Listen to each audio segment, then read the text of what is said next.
नमस्कार, स्वागत आहे तुमचे आमच्या चॅनलमध्ये। आवाज महामुंबईचा, शोध बातमीचा, कौल मनाचा। चला तर मग आमचे चॅनल शेअर करा, लाईक करा आणि सबस्क्राइब करा। धन्यवाद। वेळा समुद्रात दुर्घटना। समुद्रात पोहून येतो असे म्हणून पोहायला गेलेले अवधूत आणि मयुरेश हे दोन्ही भाऊ त्यांचा मित्र हिमांशू परत आलेच नाही। अत्यंत सुरक्षित आणि पर्यटकांना आवडणाऱ्या वेळास तालुका श्रीवर्धन या बीचवर पोहून येतो असे सांगत म्हसळा शेका पक्षाचे तालुका चिटणीस संतोष पाटील यांचा विवाहित मुलगा अवधूत संतोष पाटील वय 26 आणि मयुरेश संतोष पाटील वय 23 दोघेही राहणार गोंडघर हे दोघे आणि त्यांचा ऐरोली मुंबईवरून कालच आलेला मित्र हिमांशू संतोष पाटील वय 29 हे तिघेही आज सकाळी वेळास तालुका श्रीवर्धन या बीचवर पोहून येतो असे आईवडिलांना सांगून समुद्रावर गेले। ते तिघेही परत आलेत नाही आणि ही अशी दुर्दैवी घटना घडली सकाळी 10:30च्या दरम्यान।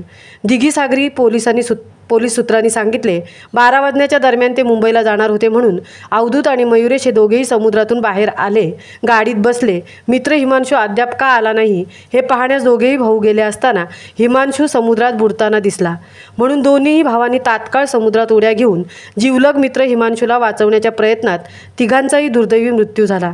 अत्यंत सुरक्षित आणि पर्यटकांना आवडणाऱ्या वेळास तालुका श्रीवर्धन हा बीच सर्वात सुरक्षित असून घडलेला प्रसंग आमच्या गावाला व गोंडघर येथील संतोष पाटील यांना दुर्दैवी असल्याचे पत्रकार शिलकर यांनी सांगितले।